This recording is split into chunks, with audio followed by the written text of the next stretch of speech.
insert the light well into the model.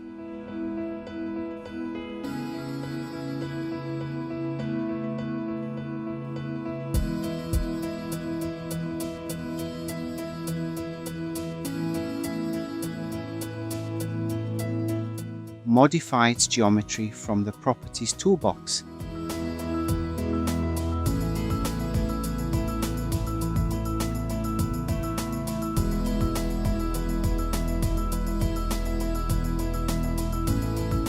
Or directly in the model using the 3D magnetic grid.